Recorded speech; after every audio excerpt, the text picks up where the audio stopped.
his films grossing more than 7.5 billion, which is either a record or very close to it. I can't imagine anybody doing more. If you add up Rambo and Rocky and these others, I can't imagine anybody doing much more. 7.5 billion worldwide over the course of 6 decades. And Sly is a pillar of the really American pop culture and a Hollywood superstar like few others, and one of the biggest names on the Hollywood Walk of Fame. In fact, the only one that's a bigger name on the Hollywood Walk of Fame, they say, is a guy named Donald Trump. I'm on the Hollywood Walk of Fame too, if you can believe that one. But he's amazing. He's really amazing, and he's actually a great actor. Fourth will be Walk of Fame.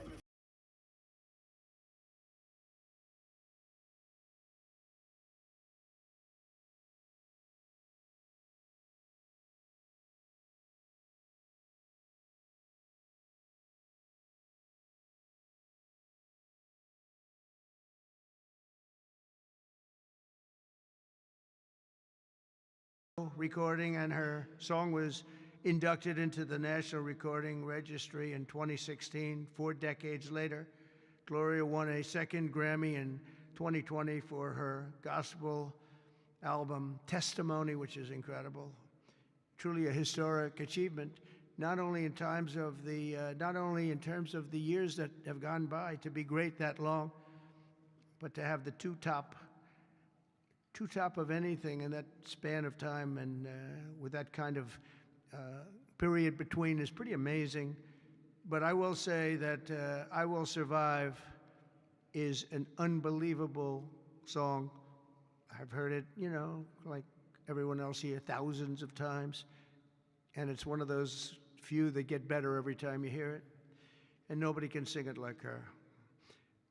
And that's an honor. So, Gloria Gaynor, thank you.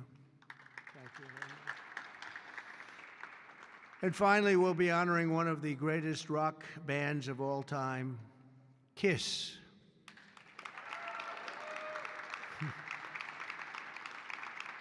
So Kiss was formed in 1973 in New York City by founding band members, and incredible people, by the way, Paul Stanley, Gene Simmons, Ace Frehley, and Peter Criss. Kiss became a global phenomenon, sold more than 100 million records worldwide, and produced 30 gold albums and lots of other things they produced. They made a fortune. And they're great people, and they deserve it, and they work hard, and they're still working hard, and it's an honor to present Kiss. Thank you very much. Got it? Yeah. Thank you. And they're going to do something very special. Kiss is going to be here on a little bit before the show. I think they're going to do something very special. We're going to have a good time. The 48th Kennedy Center Honorees are outstanding people, a standing group, incredible. We can't wait to celebrate the Kennedy Center Honors. It'll be in December. It'll be on CBS. In a few short months since I became chairman of the board, the Kennedy Center, we have completely reversed the decline of this cherished national institution. It was being run down. Money wasn't being spent properly. They were building things they shouldn't have built that nobody wanted, instead of taking care of the great gem that it is. You look at the marble, look at the quality of the marble, and the things that, with a little fix-up and a little work, we can make it unbelievable. These columns, when you see them the next time, they'll be magnificent. I mean, we have some great plans for this. The bones are so good. The bones of a building, if you don't have the bones, you might as well forget it. I'm working on another building, a thing called the White House. We're fixing it up so beautifully. It needed it. It's been many, many years since it's been properly taken care of. It's incredible. One of the great places of the world. Maybe, I mean, truly, to me, is there anything else even close? But we're doing that and doing some other things, and we're going to also fix up a place called Washington, D.C. We're going to make it so beautiful again. We're going to be redoing the parks, redoing the grass. You know, grass is a lifetime, like people have a lifetime. And the lifetime of this grass is long been gone. When you look at the parks where the grass is old, tired, exhausted, we're going to redo the grass with the finest grasses. I know a lot about grass because I own a lot of golf courses, and if you don't have good grass, you're not in business very long, Lindsey Graham. By the way, you have very good poll numbers, Lindsey. I just saw. Congratulations. But a few short months ago, I became chairman of the Kennedy Center, and we completely reversed it. We reversed what was happening. We ended the woke political programming, and we're restoring the Kennedy Center as the premier venue for performing arts anywhere in the country, anywhere in the world. This has the potential to be anywhere in the world. We're going to make it something that people can't even believe. We have some unbelievable plans, and ultimately it's about the talent you get, though. You know, you can have a beautiful building, you can have nice marble walls, you can have nicely done columns, as I was saying, but if you don't have the talent on the stage, and we're going to get the best talent in the world. To that end, the world-renowned musical Les Mis had a phenomenal 5-week sold-out run this summer, beat projected revenues by 35%, and we've raised over $10 million in private funds from a lot of generous donors, and we closed the $26 million budget shortfall that they had before we got here. And with the help of Congress, we secured the critical funding necessary to rebuild the building, and we're going to get all brand new, highest level seats, magnificent seats, and it's going to be all new. We could have taken the existing ones and do a little paint job, a little fabric, but it's not the same thing. So we'll be taking out next season. All of the seats will be taken out. The room is being completely rebuilt, and I just want to thank the Republicans in the Senate, headed by Lindsey. In that case, Lindsey was she's a big fan of this building, and they got a record $257 million that's going to go toward renovations that the building really needs, and all of the exterior is going to be incredible. It's going to be exciting. So I thank you very much, and thank all of your Republican senators. I don't think we had too many Democrat votes, probably. You never have. We don't have Democrats voting even for crime. But I shouldn't make this political, because they made the Academy Awards political and they went down the tubes. So they'll say, Trump made it political. But I think if we make it our kind of political, we'll go up, okay? Let's see if I'm right about that. But I want to thank the executive director for an incredible job. He's done great. He's been with me for just about the beginning, and everything he's touched has been good. He was on high intelligence. He worked in low intelligence and high intelligence. He did better with the high intelligent people, but he's been fantastic. He's the executive director, Rick Grinnell, for his work. Thank you very much, Rick. Unbelievable job. And as well as Lindsey and all the people that helped us in Congress, I want to thank, and the Senate has been incredible. By the way, Leader Thune has been unbelievable, and Speaker Mike Johnson. These are great people. What we're doing with the great big beautiful bill is you're going to see a whole different country. You're seeing it already. We're coming in where the trillions of dollars is coming in from tariffs from all over the world, from countries that took advantage of our country. They thought we were children. They took advantage of us for decades, and now the money is flowing to us, and we've become the hottest country anywhere in the world. But the Kennedy Center board members, many of whom I knew, and many of whom I put on the board, and it's as good a board as I've ever seen. And on the board also, and some people that are doing an incredible job. One in particular is Attorney General Pam Bondi. The job she's doing is incredible. Thank you very much. Long beyond the Kennedy Center. The Kennedy Center is the easy part.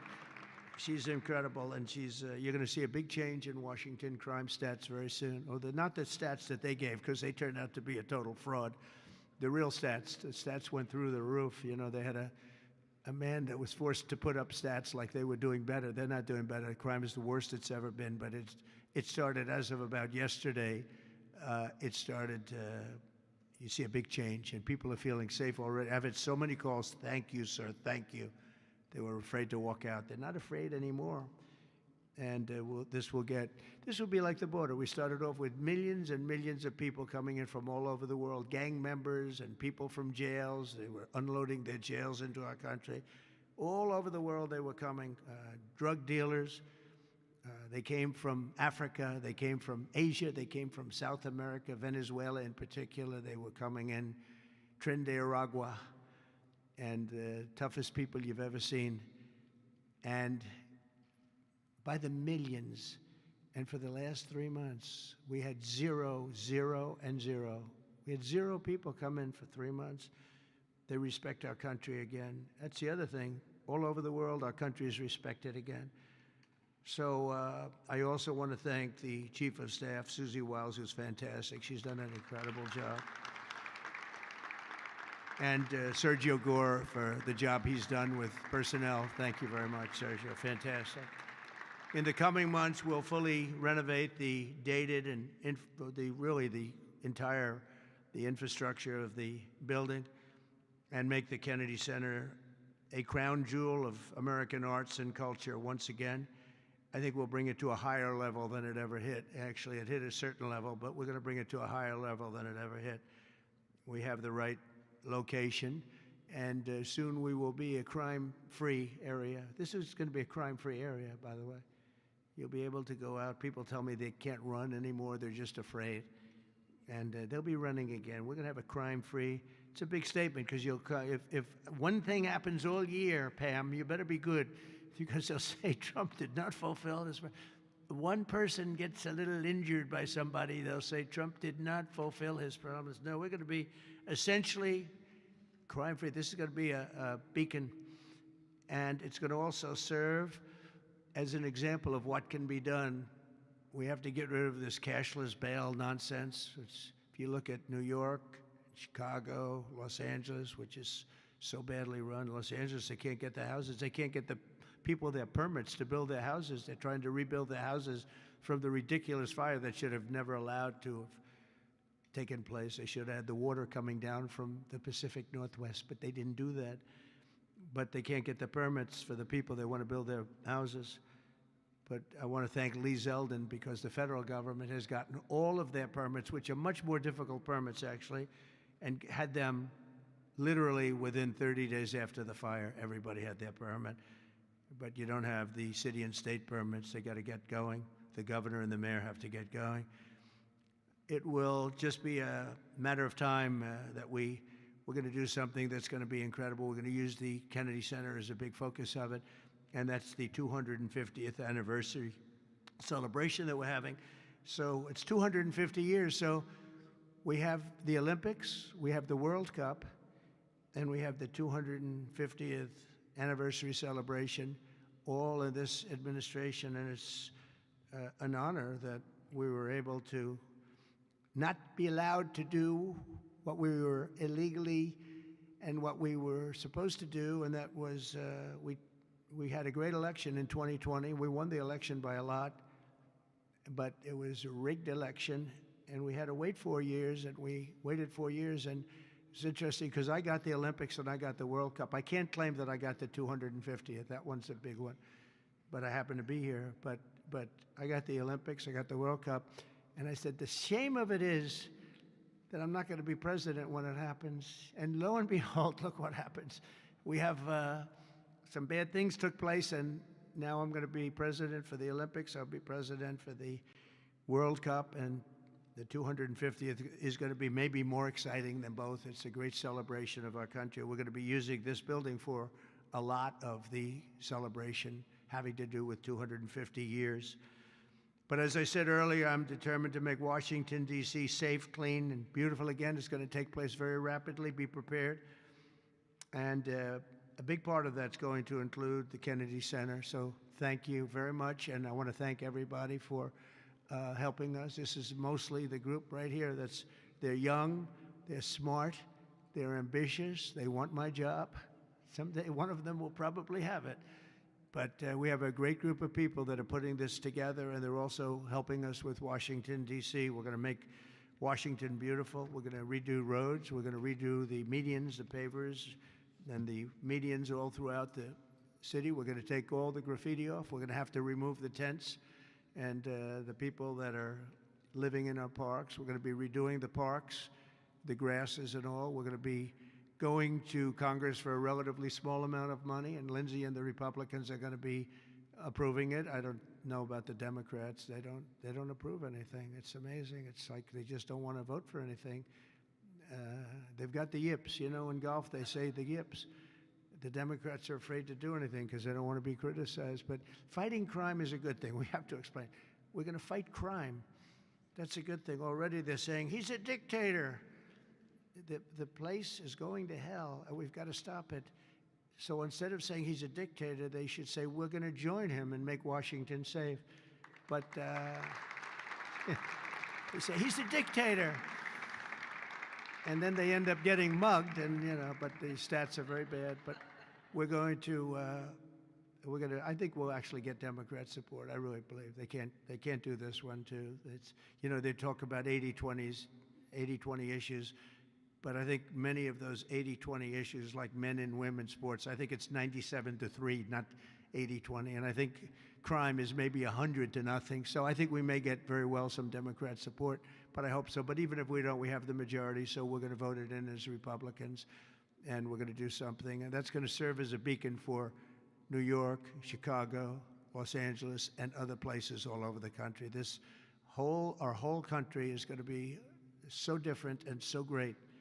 It's going to be clean and safe and beautiful, and people are going to love our flag more than they've ever loved it, and we're going to do a great job.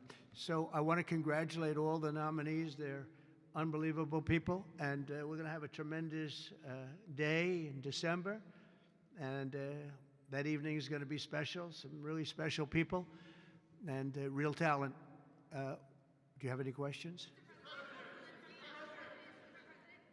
Yes, please. Hi, sir. There's new reporting that the Russians have hacked into some computer systems that manage U.S. federal court documents. I wonder if you've seen this reporting and if you plan to bring it up with Putin when you see him later in the week. I guess I could. Are you surprised? Are you surprised? They hack in. That's what they do. They're good at it. We're good at it. We're actually better at it. But no, I have heard about it. I have heard about it. Please. Thank you, Mr. President. You mentioned congressional Democrats.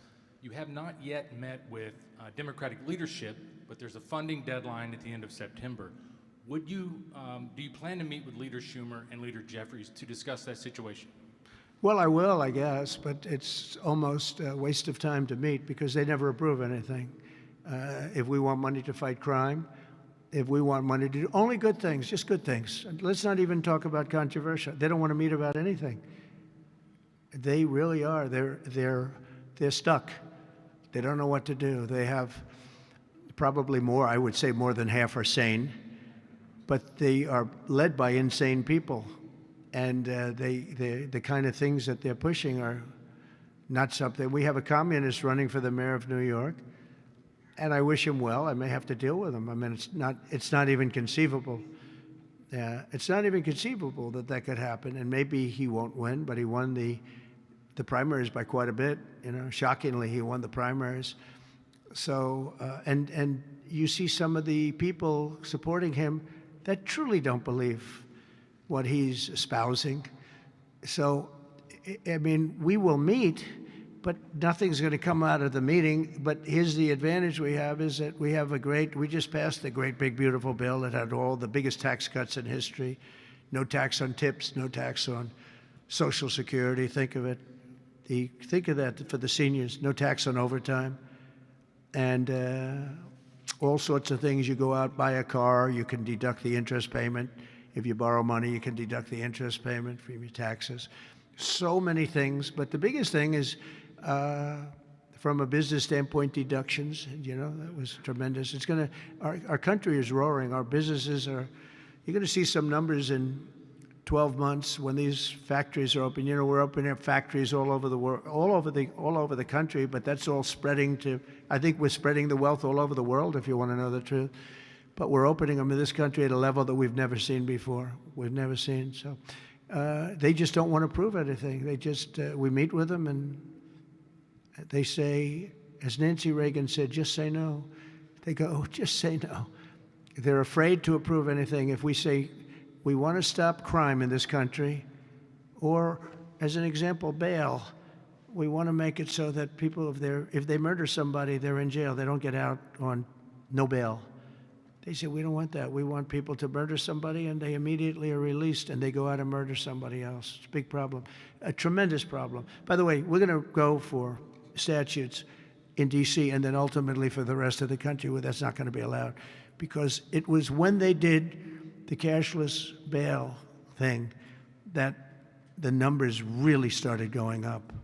In this city, in New York, in Chicago, in Los Angeles, no matter where they have it, the numbers went through the roof. So we're going to meet with them, of course. I'd like to meet with them. We're going to tell them all these good things, and they're going to tell us no. And then we're going to go out and we're going to vote it in by the Republicans, because I don't believe that anybody is capable of making a deal with these people. They have gone crazy. Go ahead. Thank you, Mr. President. Thank you. Your federalization of the police has a 30-day limit unless Congress acts to extend it. Are you talking to Congress about extending it, or do you believe 30 days is sufficient? Well, if it's a national emergency, we can do it without Congress, but we expect to be to Congress, before Congress, very quickly. And again, we think the Democrats will not do anything to stop crime, but we think the Republicans will do it almost unanimously. So we're going to need a crime bill that we're going to be putting in. And it's going to pertain initially to D.C. We're going to use it as a very positive example. And we're going to be asking for extensions on that, long-term extensions, because you can't have 30 days. 30 days that's by the time you do it. We're going to have this in good shape. And don't forget, in the border, everyone said it would take years and you'd have to go back to Congress. I never went to Congress for anything. I just said, close the border. And they closed the border. And that was the end of it. I didn't go back to Congress. We're going to do this very quickly, but we're going to want extensions. I don't want to call national emergency. If I have to, I will. But I think the Republicans in Congress will approve this pretty much unanimously. Please, go ahead. Thank you, Mr. President. Would you encourage members of the press to do ride-alongs with the D.C. police to understand how serious this crime issue is? It's okay to me if they want to do it. We're going to work with the D.C. police. A lot of very good people in there. Not all, but a lot of very good, very, very professional. And, we have a big force. I think they said 3,500. They're always asking the mayor, who's a very nice woman, but got to do the job. We've worked with the mayor for 6 months, and she's been here for many years. And the numbers are worse than they ever are. Don't let anyone tell you they're not. And the whole statistical charts that they made, the whole thing is a rigged deal. They got rid of the guy because he didn't want to do the numbers the way they wanted to, and they put their own numbers out. They said it's the best in 20 years. No, it's the worst in 20 years. But we're going to be very open about what we're doing. So if the media wants to ride with police, if they want to do it, if they feel it's safe, that would be okay. Yeah, please, go ahead.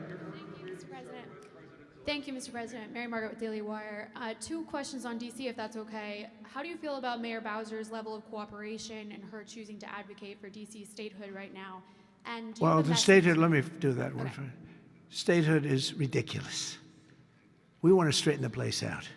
Statehood's ridiculous. It's unacceptable. It's the Democrats want it because the Democrats have, about 95% in this little area. Even I didn't get it very much. They want that. They want to pick up 2 senators, and it's not going to happen. It's not going to happen. And that's the least of the reasons why, by the way, but that's one of the reasons why. What we want to do is make Washington, D.C., the greatest, most beautiful, safest capital anywhere in the world, and that's going to happen. I mentioned the word bones before. The bones here, we have the greatest bones. When you look at that Supreme Court building, I think it's one of the most beautiful buildings. When you look at some of the buildings here, it's so magnificent, and everything's good, but it's just dirty and not properly maintained. It's not taken care of. Potholes in the roads. All of it's going to happen very quickly. We're going to seek a relatively small amount of money for fix-up, and we're going to put it out to bid. And we have great contractors here, great road builders, everything. And we're not ripping roads apart so they're closed for 4 years as they redo the concrete bases. And You don't need that. We need a beautiful topping by a very talented asphalt-type person, somebody that does the job. We go out, you know, when I get contractors, I use great contractors. To me, a great contractor is a very special, like a great surgeon, like a great teacher, like a great nurse. A great contractor is very important. We'll only use the best. And when you put a coat of asphalt on that top, 2 inches of asphalt, 3 inches of asphalt, it looks brand new.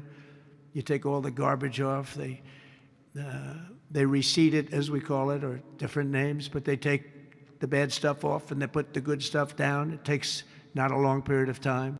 A matter of a few days, you'll have a beautiful, magnificent road. You fix up the curbs. You get rid of the medians in this town are just horrible. You know, you're riding around, I think to myself, leaders come from foreign countries. You see, with leaders all the time, different leaders. They came in from India recently and from everywhere. They came in from a war that we just ended, Azerbaijan, and you know that, and Armenia. We just ended the war. The 2 leaders came in. One of them said, "My country looks better. The roads are better than, you know, we were talking about it." I said, "What do you think?" He said, "Well, the roads are better in Armenia than they are in Washington, D.C. It's embarrassing." And I was asked at the last press conference, they said to me, "How important is it? You're doing world peace. We're going on Friday to Alaska, we're meeting with President Putin, Russia. How important it is that the capital is important?" I said, "Very, very important." I told my father, said to me, "When you see a restaurant and you want to go and you want to have dinner, and then you go up to the front door and it's dirty, turn around and go back because the kitchen's dirty." It's the same thing with the capital of the United States of America. If it's dirty and unsafe, it sets a bad tone for the rest of the world. So we're not going to do that. We're going to have this capital fixed up, safe, clean, and beautiful in a very short period of time. Go ahead, please. In the back? Yeah, please.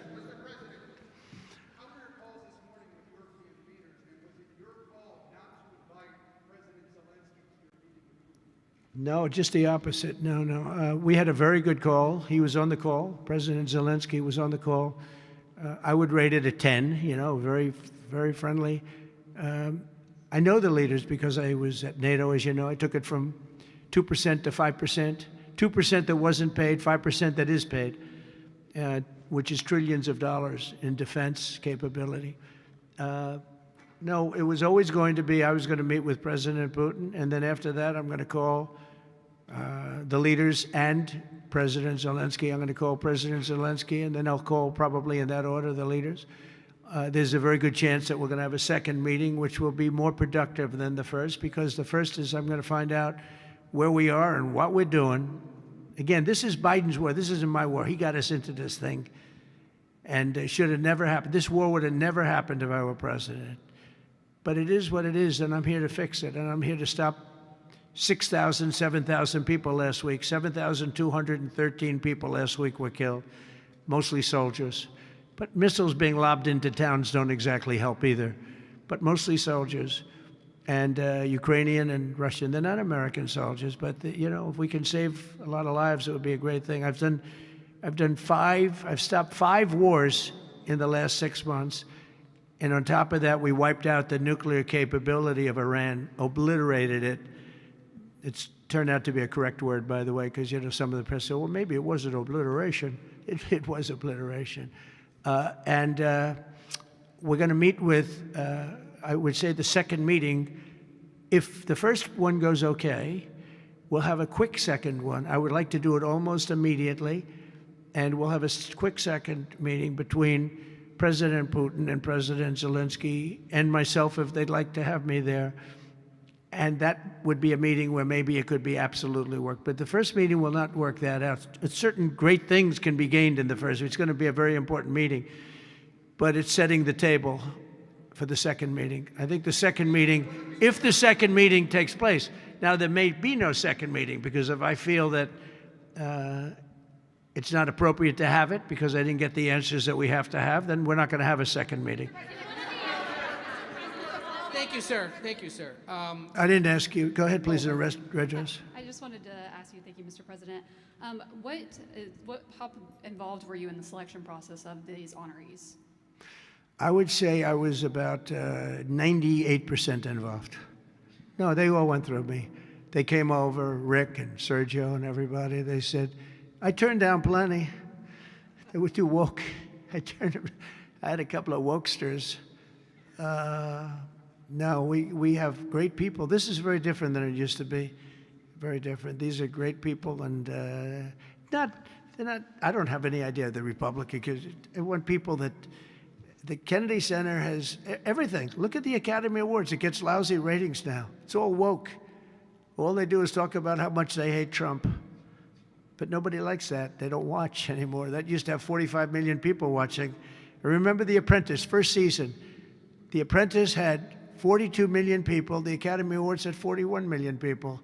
We were the second show to the Super Bowl. But since then, the Academy Awards have gone down to, I think they've gone down to numbers that are like a regular show because it went woke. We're not doing it for that reason. We're doing it because we want the great talent. But these are great people. So I was just a very long answer, but I was very involved. Thank you, Mr. President. The Biden administration was auctioning off border wall materials, but we're hearing now that the auctioneer is selling those materials back. Are you finishing building the wall? Well, I built hundreds of miles of wall, and I was getting very close. I actually finished the wall, but then I added another 200 miles because when you do the original wall that I said I was going to build, which I got built, and I got it to the specifications of the Border Patrol and ICE, the exact. They wanted steel, they wanted concrete inside, they wanted rebar inside that, they wanted it to have wires. We have the walls are wired for, all of the internet stuff and security things. And we built it hundreds of miles. We did great. That's one of the reasons, even now, we're able to have such good numbers at zero, or essentially very little people coming in. But Biden, I ordered for another 200 miles. I was going to do another 200 because it's the way it is. And we're all set to do it. Then we had the bad election result, the horrible, what happened to our country, what they've allowed to happen to our country. And we are taking now that wall back. They sold the wall. Now, this is expensive stuff. Hardened steel, very expensive. 9,000-pound concrete and rebar. Rebar is very expensive, the hardest rebound. No, it's very, very hard to cut. You have different materials. It's very hard to cut because they cut it down if they can. It's very hard to cut. And Biden sold it for pennies on the dollar, 3 cents on the dollar, 4 cents on the dollar. He sold it. And I said, these guys really don't want it. That was when I first realized, when I saw the wall was being put up, because we could have finished the rest of the wall in about 4 weeks, anywhere from 3 to 4 weeks. It was all set to go. It was laying down, ready to be put up. The foundations were, and they took over, and they said, we're going to sell the wall. And they sold it, as you know, for pennies on the dollar. Well, Pam Bondi's been working very hard on suing that company, and I think they reached a settlement where we're taking the wall back. But they stole the wall from us. That wall is so expensive to build, and we had it, as you know, hundreds of miles of it, and they came along and they basically sold it for scrap. And what a shame that is. But that was when I first realized that these people actually want to have open borders. And no country has poor countries don't have open borders. No, we had open borders where people just walked in. It didn't matter what they looked like, who they were. We had 11,888 murderers, half of whom killed more than one person. Literally killed more than one person. And this is who we took into our country. So the wall is the least of it, but we're going to take the wall back. We're paying a small amount of money, as I understand it, to get it back, to get rid of the litigation. We'll take it back. We'll put it up. Yeah.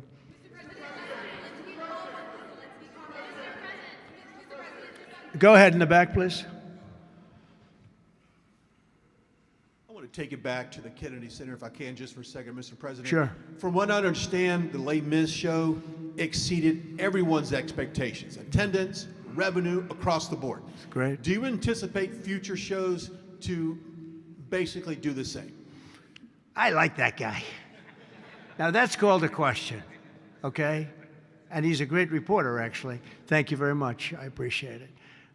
Yeah, it did great. Les Mis did great, broke records, and was sold out and beautiful. And we anticipate a lot of that happening. There's a thirst for it. And especially when the crime is knocked out. You know, when we knock out crime, some people probably stay away from places like restaurants and other things. It ruins your whole fabric. It ruins your country. And when somebody thinks they have about a 25% chance of getting mugged, they say, let's not go to restaurants tonight. We're going to make it so that they have no chance of getting mugged. And it's going to happen soon. And yeah, we think we're going to have a lot of very successful evenings here. Please.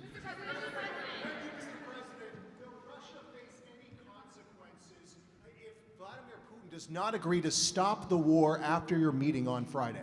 Yes, they will. Yeah. What will the consequences there will be be? consequences. Sanctions, tariffs? There will be, I don't have to say, there will be very severe consequences, yes. Yeah, please. Can I ask you a question about the Fed? Right next to you, please, yeah. About the Federal Reserve? Oh, Federal Reserve, my favorite. Posted Too yesterday late. that you're He's too late. You're considering suing Jay Powell. Can you update us on your thinking about that and tell us where you are in your search for a new chair? Well, he took a building that could have been painted and fixed, like we're going to fix this building for very little money. And that was in better shape. He took a building and what they did to that building, they built a basement under the building. It didn't have a basement.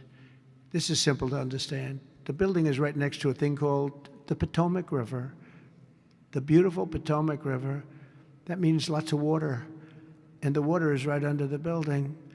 And they decide to build a basement under the building in the Potomac River. So in order to do that, you need the biggest pumps that God ever created. And they were pumping their hearts out, but as big as those pumps are, you can't pump it fast enough because it's the Potomac River. If the pump were bigger than this room, you couldn't pump it. But they tried, and they've been building a basement. And I said, why did you want to build a basement? I thought it would be a good idea, sir. A basement is the least valuable floor in a building. I know a lot about real estate. The least valuable thing is the basement. And you don't build a basement under a building that is 2 feet above the river that's right next door. You know, it's right near the river. People don't realize the river's right out their window. And that's the beginning. They did just a terrible job. Instead of, I could take a ceiling like this, they'd rip out the ceiling because they see a crack. Let's rip out the ceiling.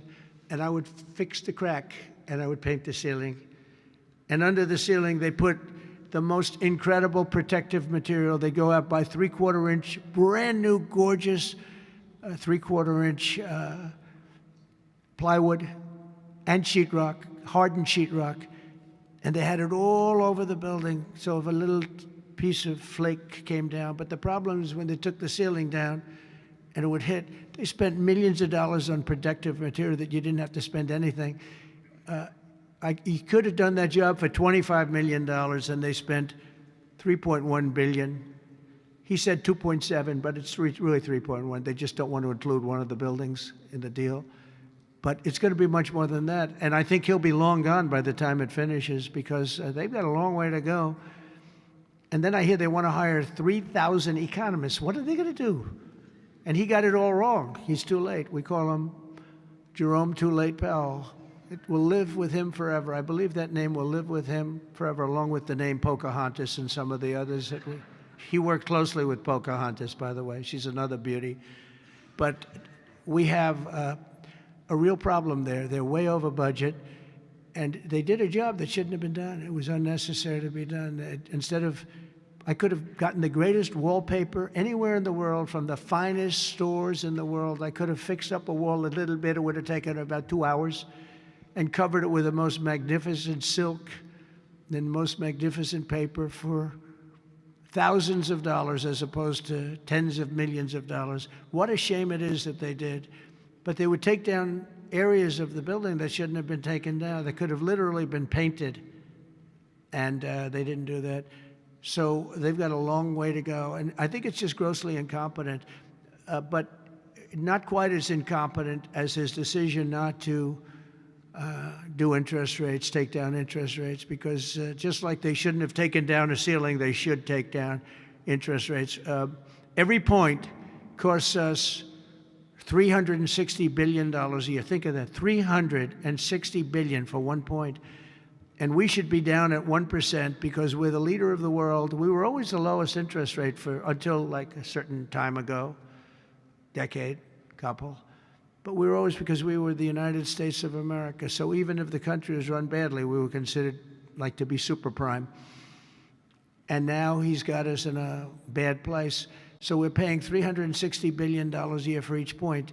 Now, I believe we should be 3 or 4 points lower. So that's over $1 trillion we pay every year in interest. And it's really just a paper calculation. You sign a document and you save almost $1 trillion because that number equates very much to the bonds that we have to buy. But despite that, we're powering through it, and we have the greatest economy maybe we've ever had. But the housing sector, people aren't able to get good mortgages. They're paying too much because of Jerome Too Late Powell. He's truly incompetent, and we'll be making another. We put a very good man in temporarily in the one spot because one of the people that was appointed by the Democrats left early. And I heard left because that person wanted lower interest rates, and I heard quit, but I have no idea. I'm sure she won't say that. I'll be naming a new chairman sometime within the next. I think I'll name it a little bit early, the new chairman. I'm down to 3 or 4 names, all good, all great. The problem is you name them and then they turn out to be not good. That's happened to me a couple of times. You name somebody, they tell you everything you want to hear, and then they go in and they turn out to be not good. I mean, he told me everything that I thought was appropriate. He turned out to be a stiff, real stiff. But other than that, I think he's doing a very good job, yes? Okay, maybe 1 or 2 more. 1 or 2 more. Yes, sir, please. Go ahead. He looks like Scott Bessent. Are you the Treasury Secretary? You don't want me for Treasury. I don't know. You look like you could do a good job. Go ahead. I keep my family budget okay. Sir, when you meet with Vladimir Putin Friday in Alaska, yeah, do you believe you can convince him to stop targeting civilians in Ukraine? Well, I'll tell you what. I've had that conversation with him. I've had a lot of good conversations with him. Then I go home and I see that a rocket hit a nursing home or a rocket hit an apartment building and people are laying dead in the street. So I guess the answer to that is no, because I've had this conversation. I want to end the war. It's Biden's war, but I want to end it. I'll be very proud to end this war along with the 5 other wars I ended. But I guess the answer to that is probably no, because I would have had a good conversation with Vladimir. I knew him very well. I got along with him great, actually. We had I had to go through the Russia hoax, and it was actually it was a strain on the relationship. I actually told him, I said, they got this phony investigation going on, Russia, totally phony, created by Adam Schiff, Shifty Schiff, and Hillary Clinton and the whole group of them. And it made it very dangerous for our country because I was unable to really deal with Russia the way we should have been. I'm looking at Pam because I hope something's going to be done about it. These people put our country at great danger. And Adam Schiff, it was all made up. It was a hoax. The Mueller report came out. They all hated me. They had 18 Trump haters. And they said I did nothing wrong. They couldn't believe, they couldn't find anything after years of investigation. It was all a hoax.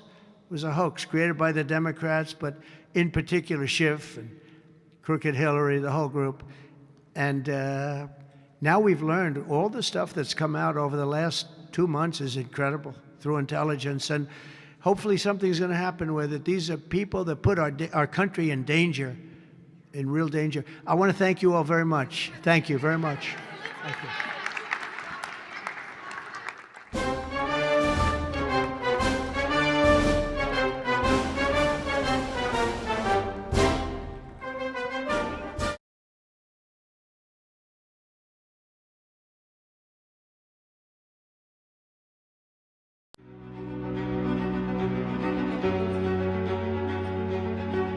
Welcome to the Washington Central Podcast, where the heart of politics meets the pulse of the people. Join award-winning global journalist and White House correspondent Saurabh Shukla as he delves deep into the stories that shape our world. In each episode, we explore the latest headlines, uncover hidden truths, and connect with voices from across the political spectrum. From breaking news and insightful interviews to sharp expert analysis, Washington Central delivers the information you need to stay informed. Tune in for compelling discussions that go beyond the surface, where critical thinking meets engaging storytelling. Let's navigate the complexities of today's issues together, because your questions, concerns, and insights matter. Subscribe now on your favorite platform and join us as we connect the dots and illuminate the path forward. Washington Central Podcast, where every conversation counts.